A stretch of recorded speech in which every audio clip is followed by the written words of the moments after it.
Good morning. Welcome to Fantasy Sports today here on SportsGrid. Welcome back to another edition of the show. It's week 3 of the NFL season. That's right, folks. This thing is going to fly by. But the fantasy football season has taken quite the turn here with a lot of injuries in the first couple of weeks, more than we've ever seen before.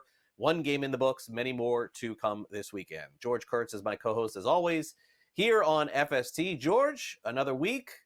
Everybody's got to be dealing with something here at this point in fantasy football with the amount of injuries. I know I'm dealing with a bunch, hitting the waiver wire, hitting the trade button this week. Made a trade actually in fantasy, one of my dynasty leagues as well.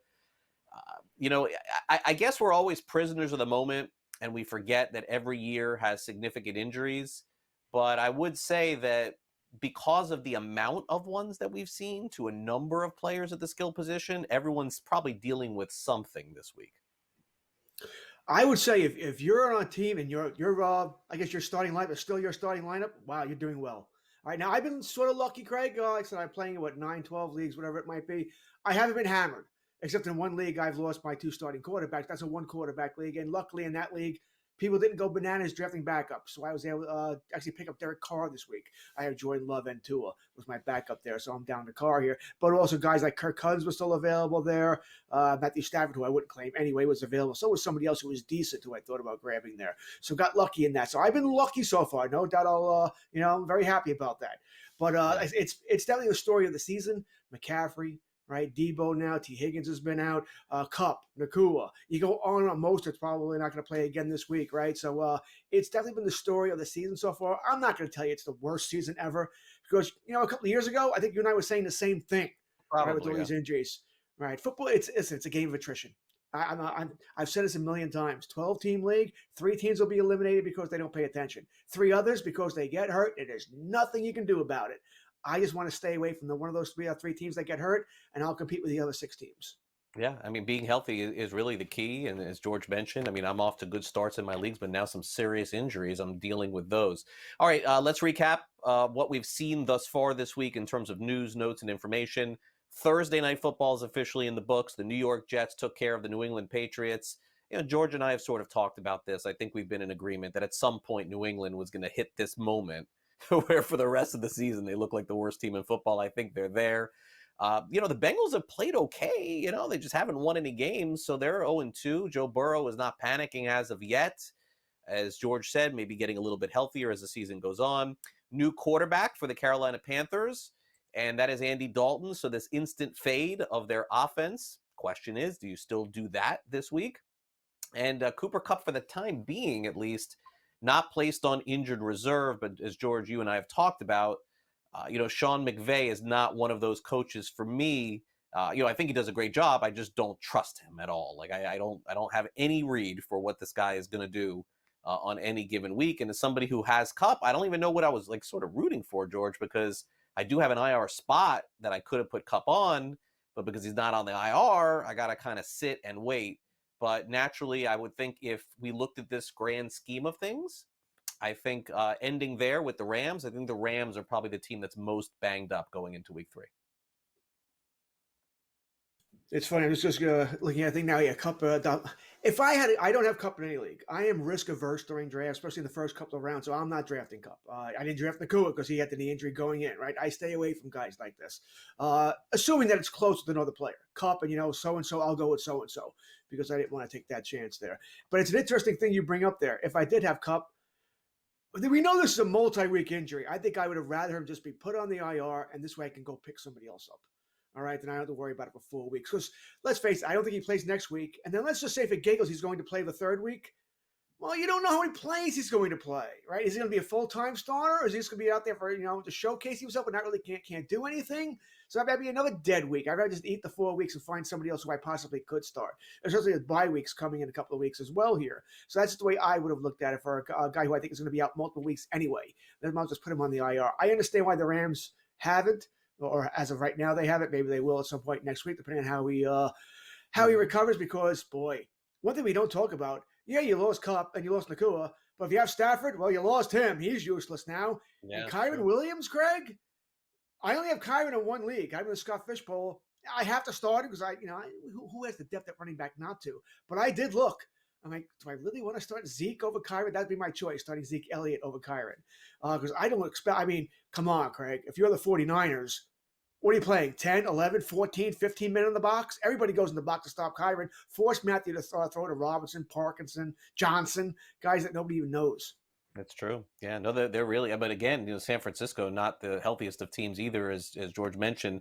Debo Samuel going to miss this week. We know McCaffrey is out, and there's been some speculation on the practice reports with George Kittle.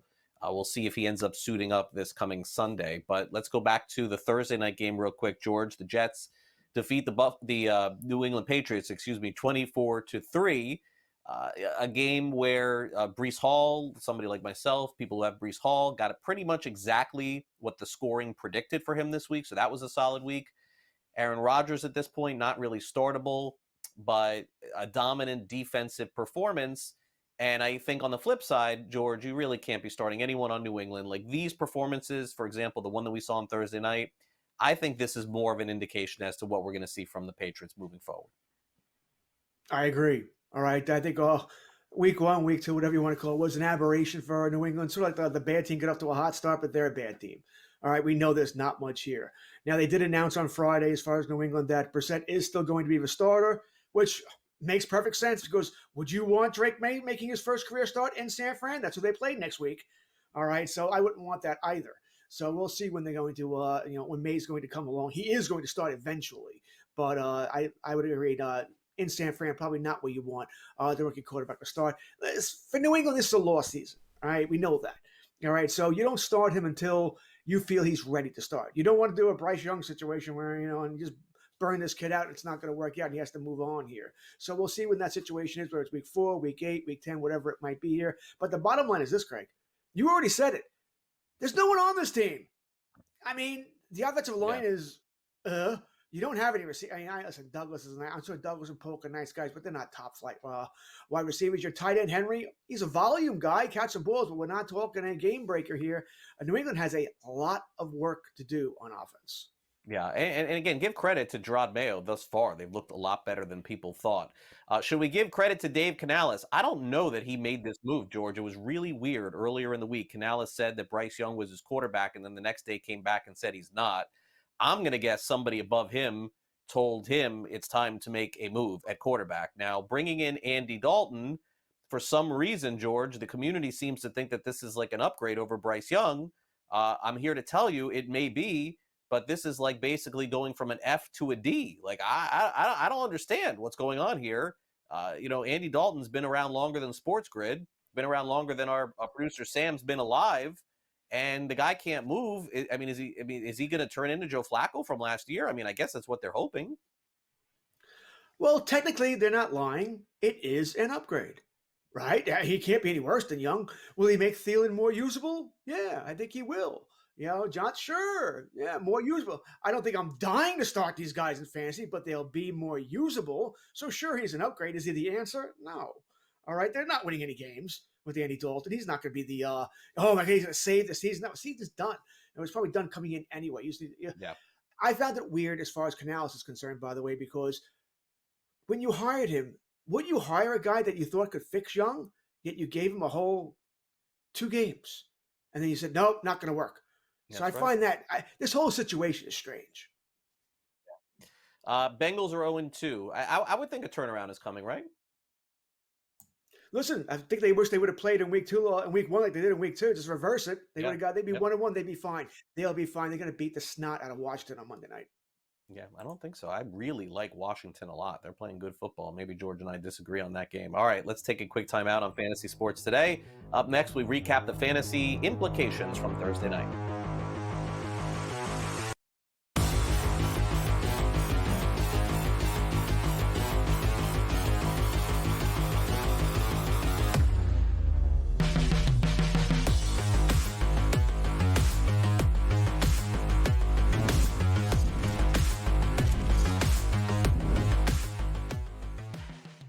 Anyone that's been to a sporting event, the atmosphere before a game, I think Game Time Decisions has that same exact atmosphere. This is our arena. This is what we do. There is going to be an energy to game time decisions that you will feel night in and night out. The excitement you get when you lock your bets in, when you're figuring out what you want to do, we can zone in on the biggest games each night. I want this to be the place that people come to before the games start so they feel as ready as possible to lock in their cards. We are going to hit every single one of those markets that you need to know about. We're gonna go through every single thing, and I've got a great team behind me that's gonna help me get the job done. There is not gonna be a better place, I promise you, than Game Time Decisions to get that new information, react to it, and be able to then bet accordingly. We will have everything at our disposal, and we will use that to our advantage. I'm Kevin Walsh. Tune into Game Time Decisions from 6 to 8 p.m. Eastern on SportsGrid. It's a new era in CFB to start off this year, put on full display. My take on this game is simple. I know some people will be upset about it. Good riddance to the Pac-12. Can you do it in terms of a week to week to week?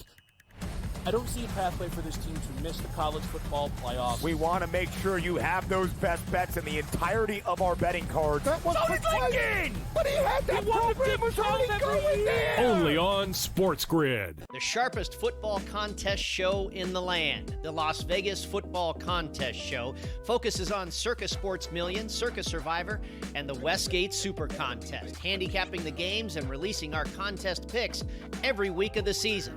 With two former Super Contest winners, Brady Cannon and James Salinas, a former NFL player, Mike Pritchard, and over $1 million in contest prize money won combined, the Las Vegas Football Contest Show will have you prepared this season like none other.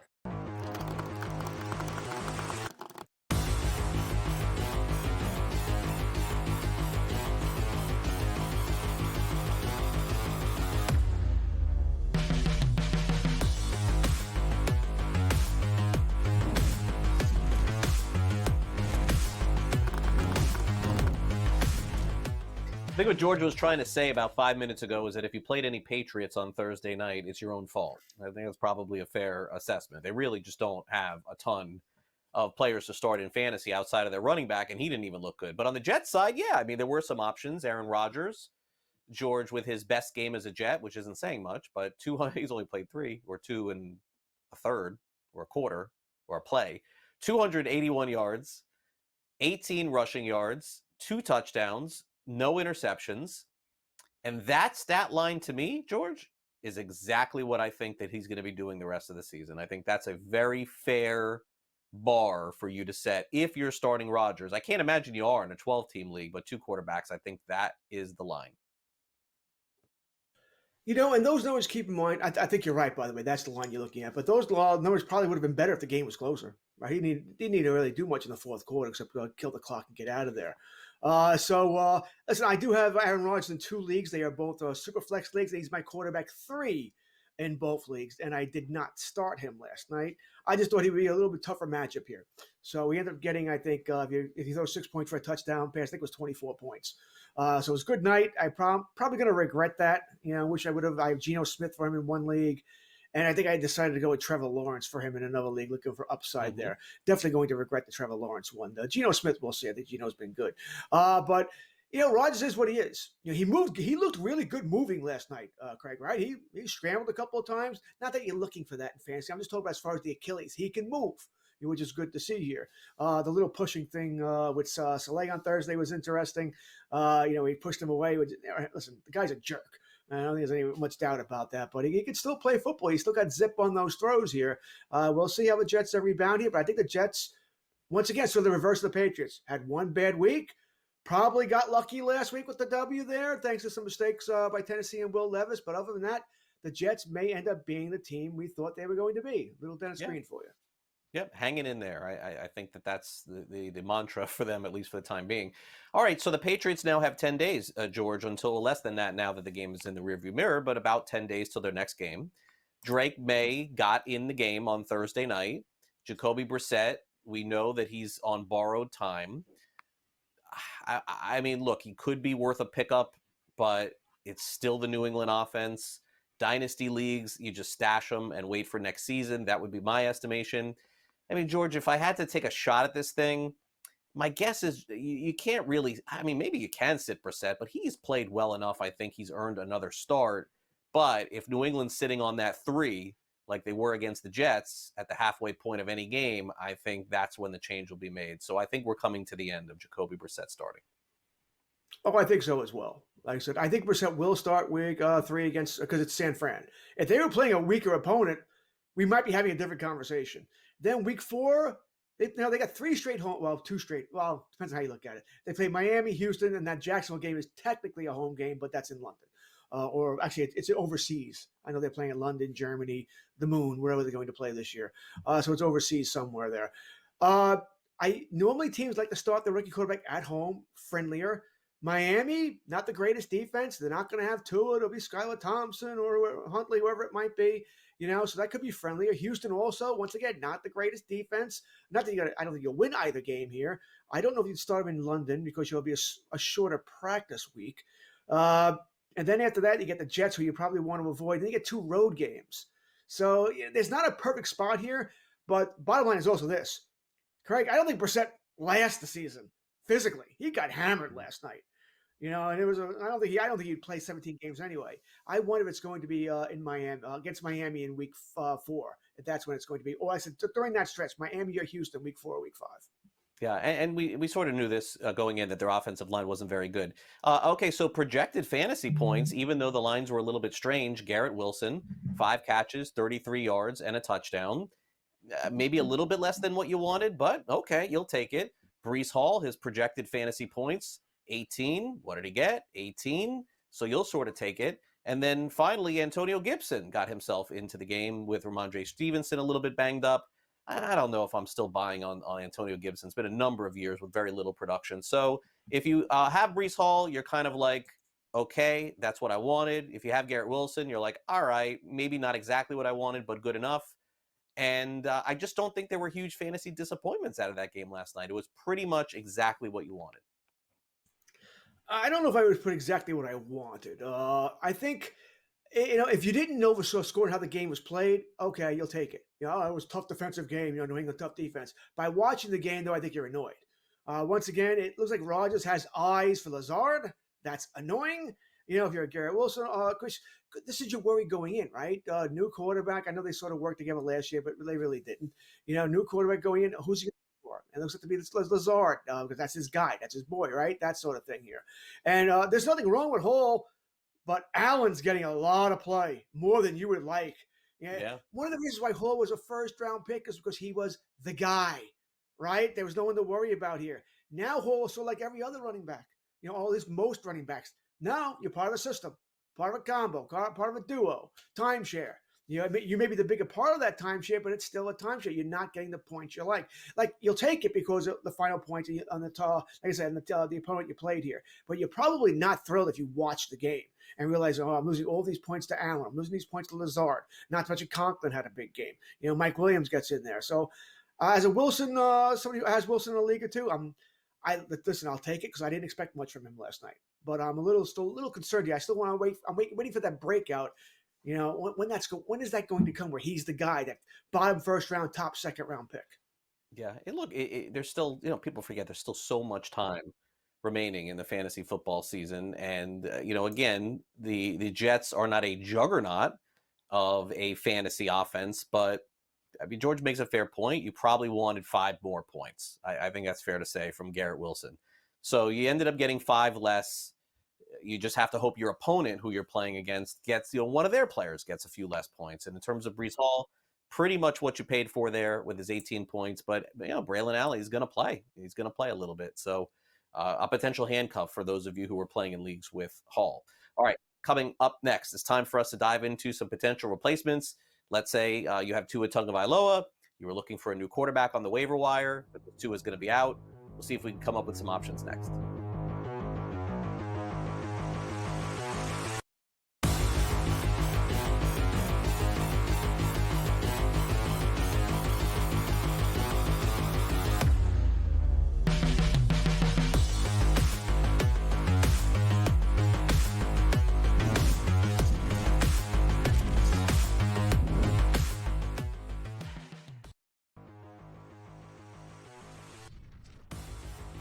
Do we have a fantasy star on our hands here, George? Here is the question with Jaden Daniels of the Washington Commanders. A lot of folks went into the fantasy season saying, hey, look, maybe this isn't Anthony Richardson, but it could be the next best thing. I'm here to tell you, I don't know. I'm sort of feeling like Daniels could be better than Anthony Richardson. I don't know if I'm going to go there yet, all right, but I think he's in the conversation, yeah. What did we hear at draft time? A lot of people wanted a quarterback who could move, right? You don't want the guy who's going to take 5-7 steps and throw the football anymore because you want that additional rushing yards. You know, you get 50, 60 yards, that's a touchdown, right? That's why Josh Allen is so valuable. Lamar Jackson is so valuable, right? You go up and down. Jalen Hurts. You go up and down here. I think Daniels is going to be a good quarterback. I think Washington got their guy, and he can throw the football too. I mean, we know McLaurin's a really good wide receiver. It may not be much else there. We'll see what McCaffrey can be. Luke McCaffrey can be there in time. But you know, I do have hope for him. I think at season's end he's going to be a quarterback one. It may be a low end quarterback one, but a quarterback one nonetheless. Yeah, I was really impressed watching him in that game. All right, now Anthony Richardson, look, he's going to have a big year. He's going to have a big fantasy year. There's no question about it. I don't know about the long-term viability here. And look, give him credit. He hung in there with the Houston Texans. My fear for him, George, is that when you go back and you watch film, if you protect the deep ball against Richardson, he could hurt you with his legs.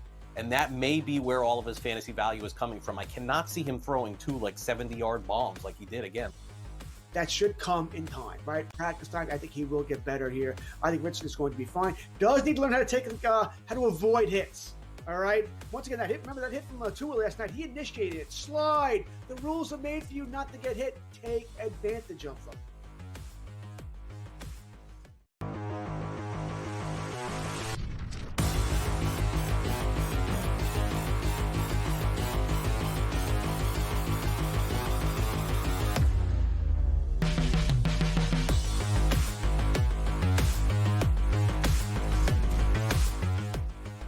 Sometimes you have quarterback issues early in a season. The good news is the Packers are going to get back Jordan Love very soon. So if you drafted him, there's a chance you could be able to play him on Sunday. Just got to keep an eye on that.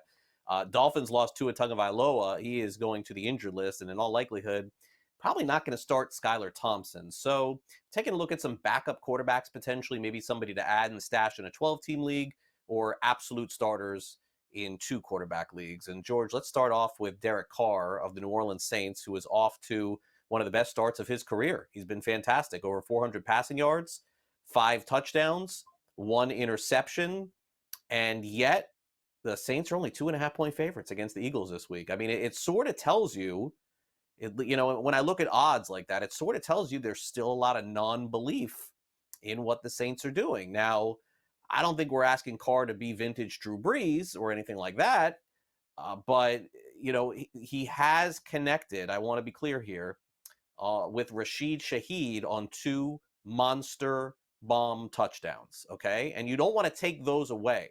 But the question is, will anybody, George, be able to take those away? Because this guy, through a few games, looks like Tyreek Hill on Miami. Well, first off, I want to thank our producer, Sam Yarnell, for, waiting a couple of segments before trolling me about Derek Carr and the Cowboys. Appreciate that very much. That went so well last week. Listen, quarterback is a little tough because, Allen, Jackson, Hurts, Mahomes, Burrow, Murray, Stroud. I mean, people are still going to believe in Richardson, Purdy. What did I just name? 10? So we're in a 10-team league. I mean, where does Carr fit in? 12-team league? Okay, he's probably still in that 10 to 14 range there. Should he be started right now? Absolutely. The man's hot. No one has really caught up this Clint Kubiak offense, right? This is not the New Orleans Saints offense of old. All right, this is not that. This is a legitimate passing offense here. Passing is down throughout the NFL, with the exception of a couple of teams, one being New England, one being the Raiders, another team or two. So it's just maybe it's a different age. Maybe we're going back to the 70s and 80s football where we run the ball all the time, kill clock, keep the defense off the field, that sort of thing. But New Orleans isn't buying that. And you're right, Shaheed is right now. He can be a league winner. He's been that good. It's week 3. All right, I do think it'll balance out here. But right now he's been that good a player here. Where once again if he's even, he's leaving. Ain't no one catching up with him. But Carr is a definite start. I mentioned I had Jordan Love in a league. I had 2 in that league as well, both out. I just claimed Derek Carr yesterday. And you mentioned Love. Even if Love plays this week, I am still starting Carr over him. I think it's another interesting conversation. I wouldn't trust Love. All right. He's playing Tennessee, not a great matchup for him. They can play defense here. And I don't know if he's going to last the whole game or it's going to be a run-centric game. They're not going to need to score a lot of points against Tennessee, I wouldn't think. So, I would start Carr over Love pretty easily. I'm not saying for the rest of the season, but this week.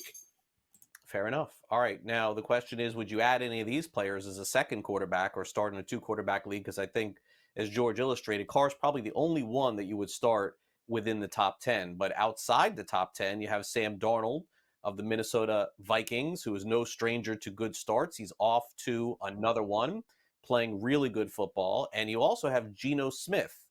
These two quarterbacks, George, both with pretty decent matchups this week. Smith in particular going up against Miami. Smith was great last week. The only question is, will the Dolphins be able to, do a little back and forth with Seattle this week with Skylar Thompson there? If not, this could be a Charbonnet game and a lot of running. I think Geno Smith's good. I think Geno Smith's vastly underrated, by the way. All right, I've got him in a couple of leagues as my quarterback too in Superflex leagues here. So I'm a fan. I like the receiving core. DK Metcalf, Lockett, slow start, questionable. I'll make sure of him. JSN's been really good as well. You sort of mentioned there. I don't expect Kenneth Walker to play. Would be actually shocked if he did here. So it would be a heavy Charbonnet game. The one worry for me is that Seattle does get up and they don't need to do much in the second half because Skylar Thompson can't do anything.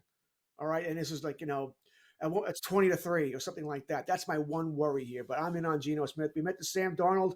If JJ is playing, and he says he is, and I think Justin Jefferson will play here. Yeah, I'm going to be starting Sam Darnold as well here. He's not quite a quarterback one. Once again, sort of in the Carr range as far as rankings for this week. Carr, even Geno Smith in here as well, in about that 10 to 14 to 15 range here. Bottom quarterback 1, top quarterback 2. Yep, and finally Gardner Minshew of the Las Vegas Raiders. Look at this, over 500 passing yards through 2 games. Maybe midseason this doesn't look like a big number, but George, it is. I mean, Minshew has a nice matchup this week, you would think, against Carolina, but this is the season of you would think that is not true. It's usually the opposite way. And you sort of want Andy Dalton to play well, right? Keep the score close, so he has to throw in the second half here. Yeah, well, Gardner Minshew has been better than expected so far this season, especially for fantasy owners. All right, we'll be right back. Speaking of Rashid Shaheed, we'll dive into his production next.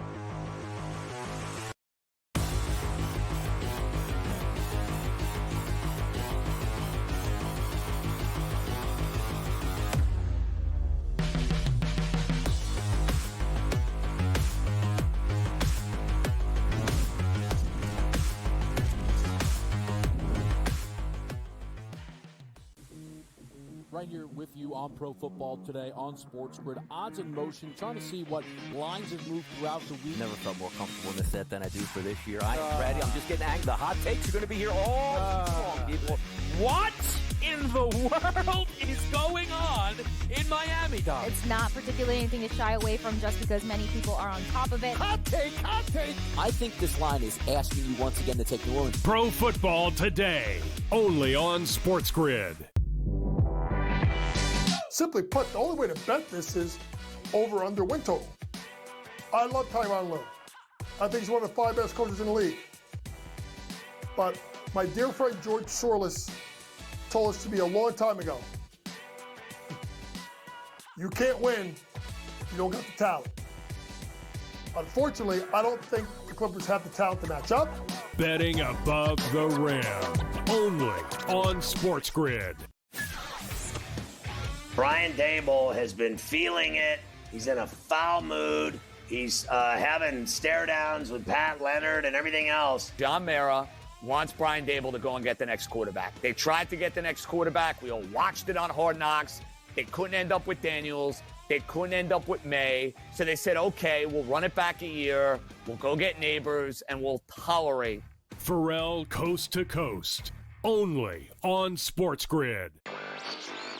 This would have been a bet that I would have lost big on in terms of betting on Trevor Lawrence thus far. Because, Vinny, I thought he was an absolute rock-solid, can't-miss first overall pick. They're underachieving a bit. I mean, I don't think this is the best adjustment team with Doug Peterson. He's not the best adjuster. If everything's kind of falling into place and everyone's executing well and he can just do what they want to do. Newswire, only on SportsGrid.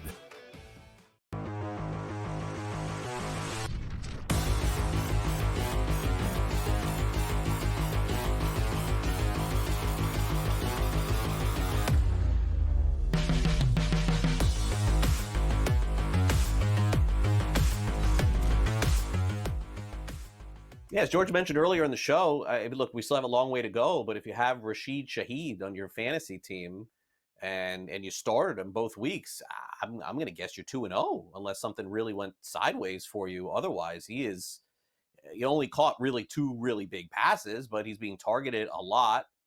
He certainly feels like he's part of the old Saints regime. Remember that, George, when they were throwing down the field to Devery Henderson and Colston and Joe Horn, right? Like, it just didn't matter.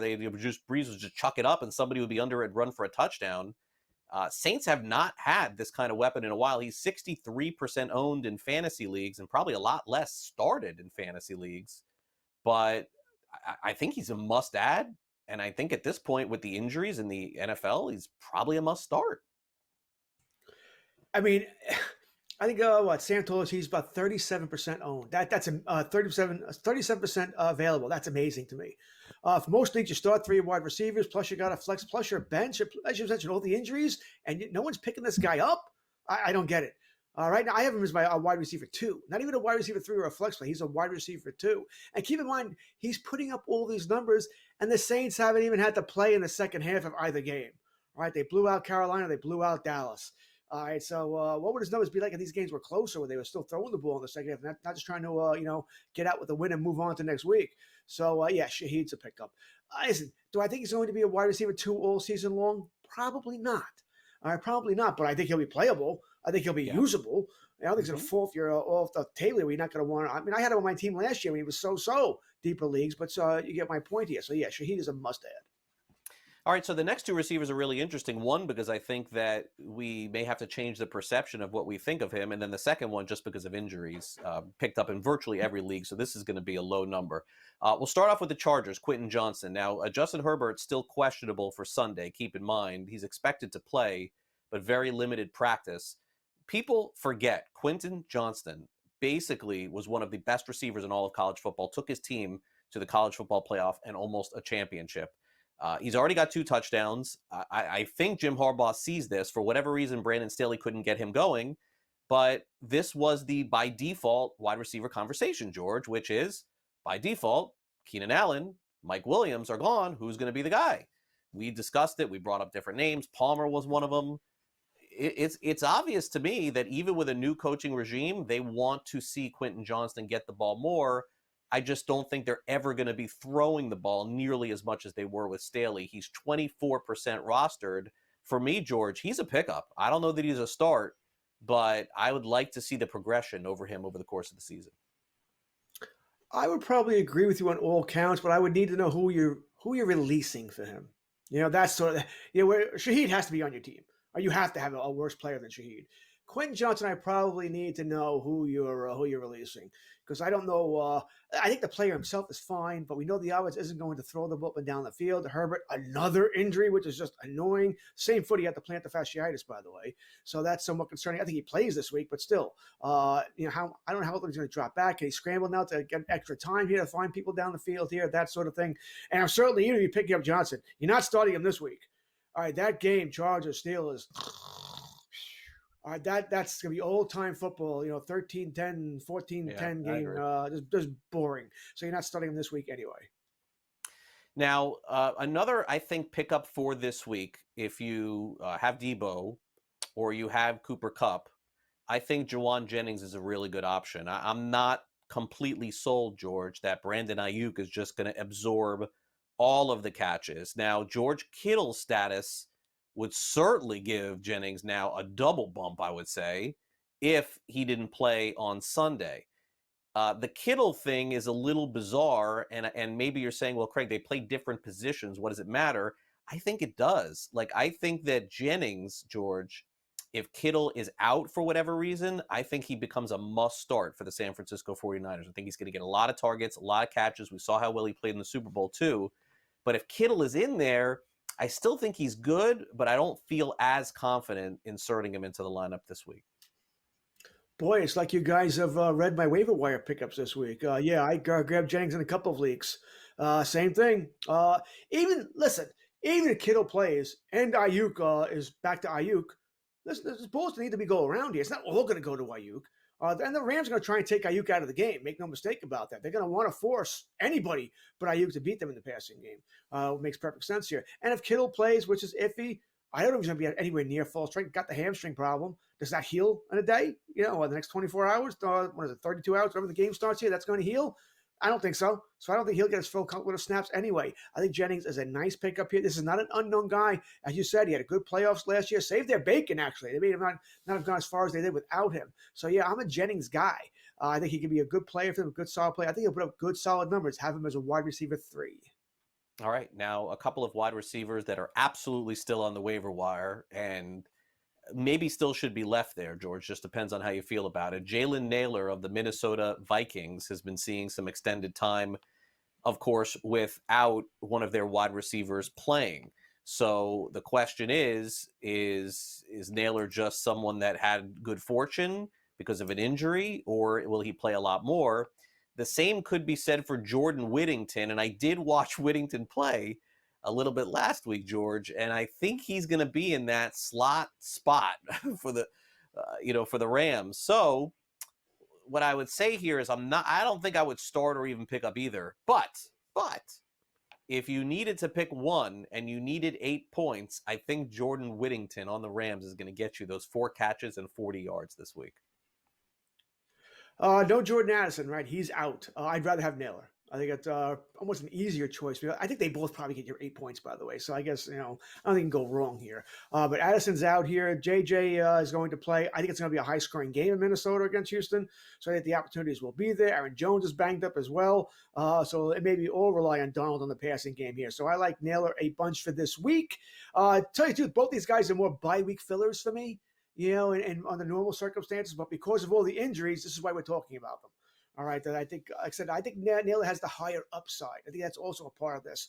Let's face it. I don't know if the Rams are scoring points this week. I mean, if everything goes right, maybe they get 2 touchdowns. I think that's asking a lot to get those 2 touchdowns with what they have left here. So I think Whittington will get your 8 points if that's what you're looking for, but I would much rather have the higher upside in Naylor, who has a healthy Justin Jefferson.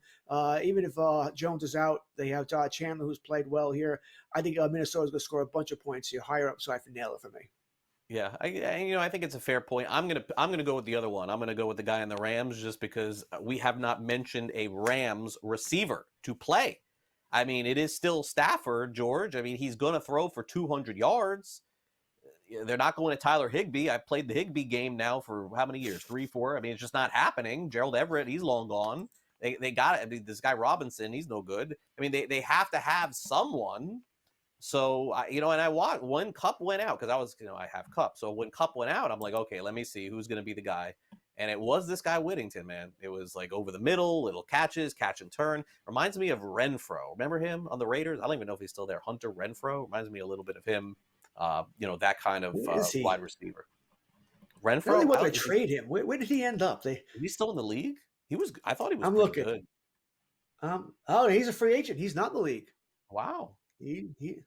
That's surprising. They tried to trade him, I know, during the offseason. I guess that didn't work out. He is still available. He is a free agent. Sorry, Hunter.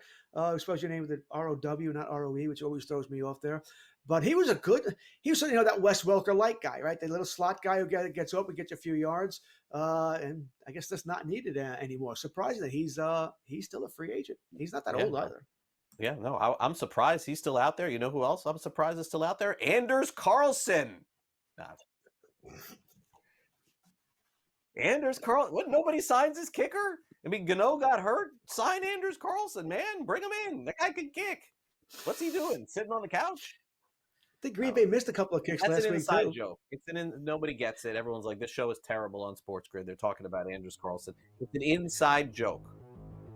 We'll get back to mainstream. It's funny if you know it. And if not, it's not.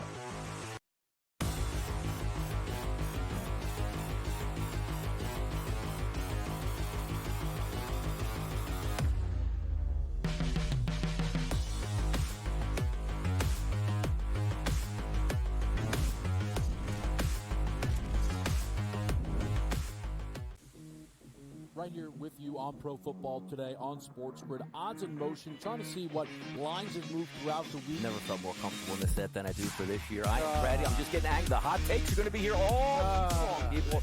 What in the world is going on in Miami, Dom? It's not particularly anything to shy away from just because many people are on top of it. Hot take, hot take. I think this line is asking you once again to take New Orleans. Pro Football Today, only on SportsGrid. The sharpest football contest show in the land, the Las Vegas Football Contest Show, focuses on Circus Sports Million, Circus Survivor, and the Westgate Super Contest, handicapping the games and releasing our contest picks every week of the season. With two former Super Contest winners, Brady Cannon and James Salinas, a former NFL player, Mike Pritchard, and over $1 million in contest prize money won combined, the Las Vegas Football Contest Show will have you prepared this season like none other. There is going to be an energy to game time decisions that you will feel night in and night out. We're going to go through every single thing, and I've got a great team behind me that's going to help me get the job done. I want this to be the place that people come to. We are going to hit every single one of those markets that you need to know about. There is not going to be a better place, I promise you, than Game Time Decisions. We will have everything at our disposal, and we will use that to our advantage. I'm Kevin Walsh. Tune into Game Time Decisions from 6 to 8 p.m. Eastern on SportsGrid. Brew Crew has already clinched the National League Central. They're 2 games behind LA, that being the Dodgers, trying to maybe get the 2nd seed in the National League standings for October. Both of these teams have a chance to score some runs against these pitching matchups, so maybe another over, even though we do have a playoff atmosphere. And yes, Milwaukee did clinch, but there's still an eye on the prize of we might be able to chase down the Dodgers and also the Phillies to get one of those buys. The Early Line, only on SportsGrid.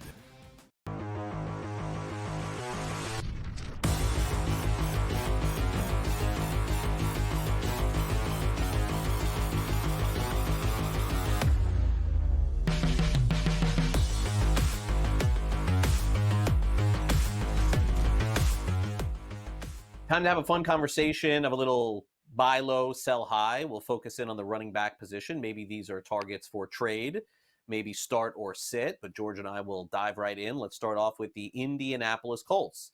Jonathan Taylor has definitely looked like he's going to recapture the glory of years past. He already has 151 rushing yards through a couple of games. He has 1 touchdown, but I think the key for me is that he looks good. But I think you probably still would be considering him a buy low just because his numbers haven't looked like what they did 2 years ago when he was the number 1 overall pick in fantasy football. So I guess you kind of see where I'm coming from this. I think he's going to be good. I definitely would be buying low on him. And all things considered, 151 rushing yards is not great through 2 games, but it's also not a disaster. I think this is going to pick up as time goes. Anthony Richardson has not looked good. I don't have Taylor in any league, and that's not because I didn't want him, by the way. It's because I made a concerted effort to take wide receivers because, hey, the NFL is a passing league. And, of course, now they're running the ball all the time now. So I have no problem with Jonathan Taylor. All right, listen, anybody in the league I play in, you want to trade Jonathan Taylor, you give me a call, a text, Pony Express, email. I'll take Taylor. I will gladly take Taylor, okay? I don't have any issue with that. By the way, what'd you say? What was your last little word there? Anthony Richardson hasn't even played well yet. Wait until he does, and he backs those safeties off a little bit. Even more room for Taylor. Yeah, I'm a Taylor guy. I wish like I said, I didn't make a concerted effort not to get him. I just took wide receivers in the first round. I would take the Amon St. Browns or Chases, CeeDee Lambs, Jefferson, that sort of thing. Now, in every fantasy article that you're going to read online this week that does something like we're doing right here, they're going to list this player as a sell high. That is J.K. Dobbins of the Los Angeles Chargers. And you know what? I'm going to take the opposite here of this approach, George, and I'll tell you why. It isn't necessarily about Dobbins. I think the secret sauce for Jim Harbaugh is out. I mean, I think that he is going to try and run this offense exactly like they did at Michigan, especially over the last couple of years with J.J. McCarthy, which is stay in the game, hang around. When you need McCarthy to throw it down the field, do it, but otherwise you run the bleep out of all of your running backs. And he is, I mean, he must feel confident in Dobbins running the ball. And George, I know you're going to say that health is going to be a concern. I think that's a fair assessment with J.K. Dobbins. But barring that, I think his touches are just going to continue to come, and they're not even using Gus Edwards almost at all. Now, I agree with everything you said, actually. Everything you said, with the exception of I would trade him if I could. I've got him in a couple of leagues. And listen, I love what he's doing for me. But what did you say in there? Health. That's the one worry about him, right? I mean, last year played 1 game. The year before that played 8. The year before that played 15. He's only been in the league 4 years. Health seems to be an issue here. Now, as far as the sell high thing, I don't think LaDainian Tomlinson in his prime would have a good week this week against the Steelers. All right, I think they're going to shut down that run game, and so this will be the week to trade. You want to trade him now, all right? And the next I guess before your roster locks tonight at some point or tomorrow before game day, because I don't expect a good numbers from him. It won't really be his fault. Just the way the game's going to be played. All right, he may only rush for 48 yards, a couple of catches there. Maybe he doesn't get in the end zone, so he gets single-digit fantasy points. It doesn't mean he's not going to play well next week. It's just this is a bad week for him. So as far as sell high, now would be the time. But I'm not giving him away. Like I said, I've got him in a couple of leagues. I'll eat it this week. And by the way, you didn't draft him as your running back 1, maybe not even as your running back 2. So you don't even have to start him this week theoretically. Right, he could be your running back 3. Start somebody else this week, which I have no problem doing. Unfortunately, in those leagues, I have some injury problems, so I can't. So I have to start him here.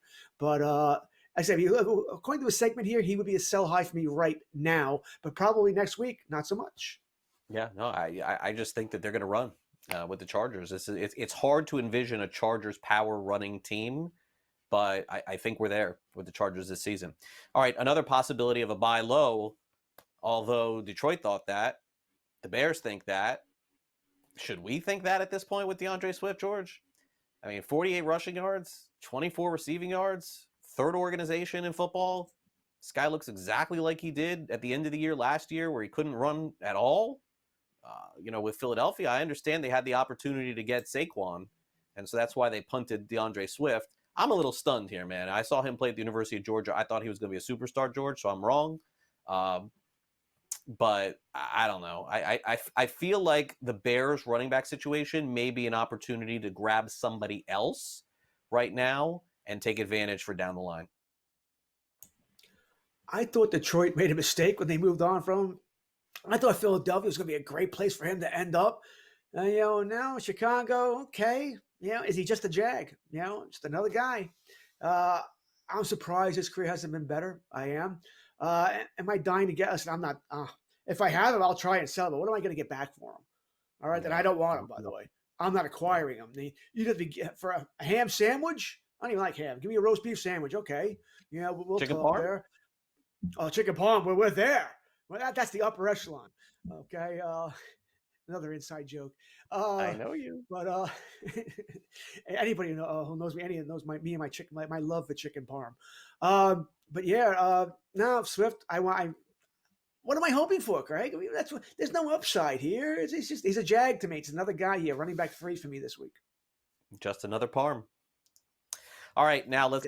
No such thing. No such thing. Just another parm.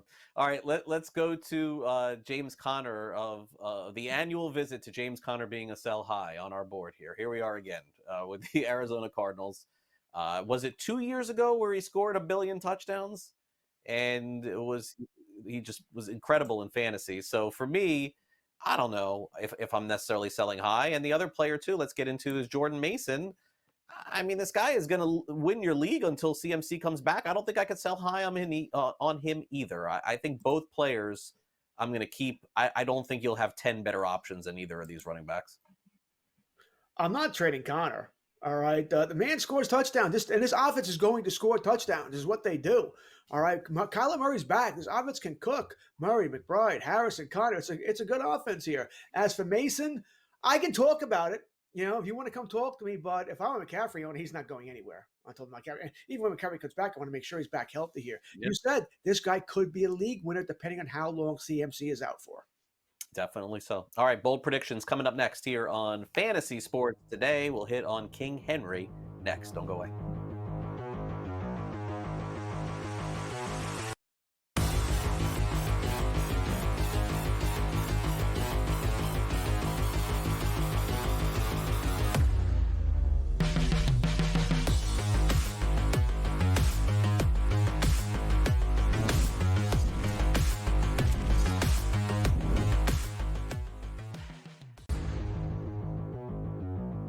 You say this is a smash. I'm going to run out and smash my button while you talk about Ramondre Stevenson. I don't think the Bengals defense is one that you should be fearful of. I think they're middle of the pack. You know, they've lost the Bateses and some of those guys over the years that you used to fear. They got a lot of young kids in there who have some talent. But at the same time here, I do expect Ramondre to be a guy that is going to revert back to what he did a couple years ago. Fantasy Sports Today, only on SportsGrid. This would have been a bet that I would have lost big on in terms of betting on Trevor Lawrence thus far. Because, Vinny, I thought he was an absolute rock-solid can't-miss first overall pick. They're underachieving a bit. I mean, I don't think this is the best adjustment team with Doug Peterson. He's not the best adjuster. If everything's kind of falling into place and everyone's executing well and he can just do what they want to do. Newswire, only on SportsGrid. Brian Dable has been feeling it. He's in a foul mood. He's having stare downs with Pat Leonard and everything else. John Mara wants Brian Dable to go and get the next quarterback. They tried to get the next quarterback. We all watched it on Hard Knocks. They couldn't end up with Daniels. They couldn't end up with May. So they said, okay, we'll run it back a year. We'll go get neighbors and we'll tolerate. Pharrell Coast to Coast, only on SportsGrid. Simply put, the only way to bet this is over/under win total. I love Tyronn Lue. I think he's one of the 5 best coaches in the league. But my dear friend George Kurtz told us to me a long time ago, you can't win if you don't got the talent. Unfortunately, I don't think the Clippers have the talent to match up. Betting above the rim, only on SportsGrid.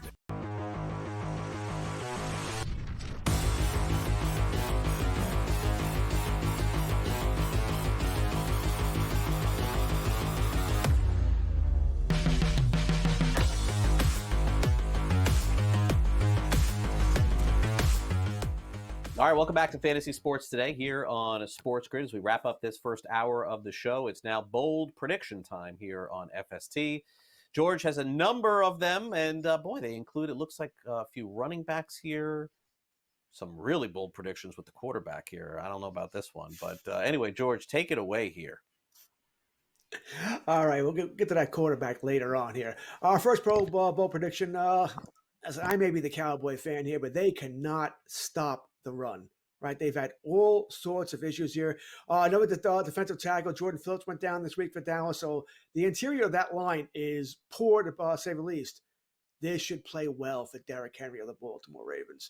I know Todd Monken, we get on this guy, the offensive coordinator, that he doesn't run the ball enough or doesn't game plan enough, didn't run the ball at all against the Kansas City. Not worried. I think Derrick Henry has a big game here. Over 100 yards, 2 touchdowns. Close to a must-win game in September as you're going to get. They do not want to go 0-3. Derrick Henry, over 100 yards and 2 touchdowns. Number 2 is just, hey, we'll play the game of elimination here. All right? There is no Deebo Samuel. I do not expect George Kittle to play in this game, or won't play a full complement of snaps even if he does get in the game. I think this is a Jordan Mason game to say the least. The Rams have no offense.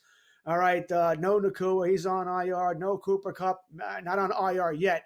We'll see what happens next week here. I think the Niners know, hey, let's just get a W here and get out of Dodge and try and get healthier as the season rolls along here. They're going to feed Mason the ball a lot. He's going to get 30 touches. I'm not saying 30 rushing attempts, but 30 touches between rushing and receiving. At least 1 score. I actually think he'll probably get in the end zone twice here. I think he's going to have a monster game this week because I think the 49ers need him to have a monster game this week as they may have trouble moving the ball themselves. Our third bold prediction. Once again, picking on teams that are hurt. All right, no Tua Tagovailoa for the Miami Dolphins. Skylar Thompson, it's probably unfair to judge what he did in the Thursday night game against Buffalo. You come in during game, it's just rough there. And the game was a whitewash anyway.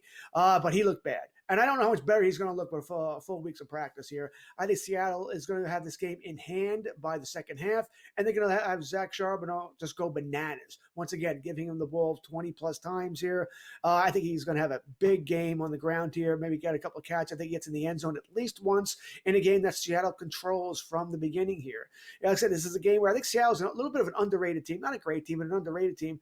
But Miami, without Tua, without a legitimate quarterback, is going to have all sorts of problems moving the football throughout this contest, which will give Seattle a great chance to control the football. No Kenneth Walker. I don't expect Kenneth Walker to play. He's got the oblique injury, so that's in it as well. Now, Craig and I might disagree on this, the outcome of this game here. The Washington Commanders have one of the worst secondaries, if not the worst, in football. Joe Burrow looked good last week, right? He looked good throwing the ball against Kansas City. They didn't win, but Burrow looked good. I think this is a big – I always wanted to put Jamar Chase in this here as well. I didn't think there was anything I could put here that would make Jamar Chase bold enough here. What am I going to put, 200 yards and 3 touchdowns? Thought about it.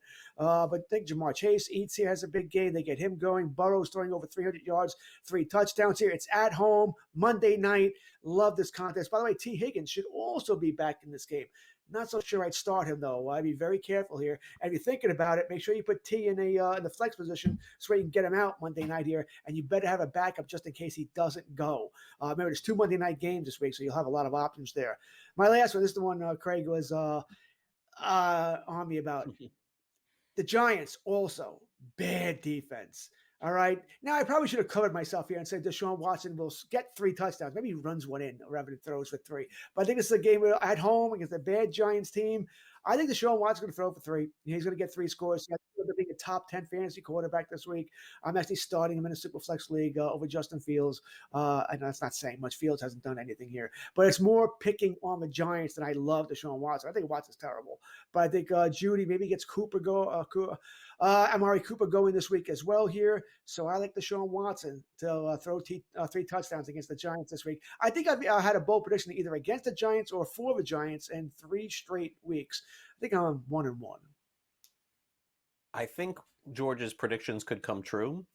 If Deshaun Watson's come true, there's going to be more than chicken parm going through George's veins this weekend. I mean, I can't even believe that that's his prediction here on the show. All right, we have plenty more to come here on the program. It's got to be bold. It's got to be bold. I get it. It's like George not going to a Weird Al show. We'll hit on the tight end position next.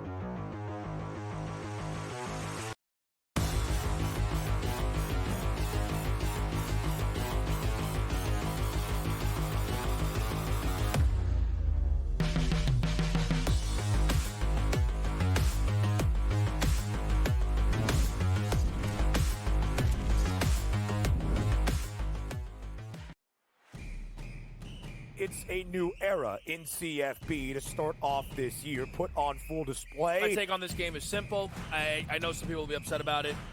Good riddance to the Pac-12. Can you do it in terms of the week to week to week? I don't see a pathway for this team to miss the college football playoffs. We want to make sure you have those best bets in the entirety of our betting cards. That was Lincoln! But he had that program was already going there! Only on SportsGrid.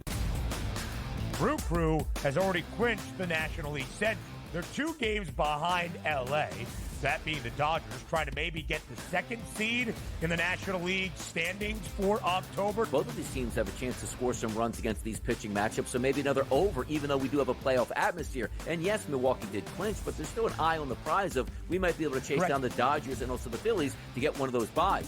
The early line. Only on SportsGrid. Brian Dable has been feeling it. He's in a foul mood. He's having stare downs with Pat Leonard and everything else. John Mara wants Brian Dable to go and get the next quarterback. They tried to get the next quarterback. We all watched it on Hard Knocks. They couldn't end up with Daniels. They couldn't end up with May. So they said, okay, we'll run it back a year. We'll go get Neighbors, and we'll tolerate. Pharrell Coast to Coast. Only on SportsGrid. This would have been a bet that I would have lost big on in terms of betting on Trevor Lawrence thus far. Because, Vinny, I thought he was an absolute rock-solid, can't-miss first overall pick. They're underachieving a bit. I mean, I don't think this is the best adjustment team with Doug Peterson. He's not the best adjuster. If everything's kind of falling into place and everyone's executing well and he can just do what they want to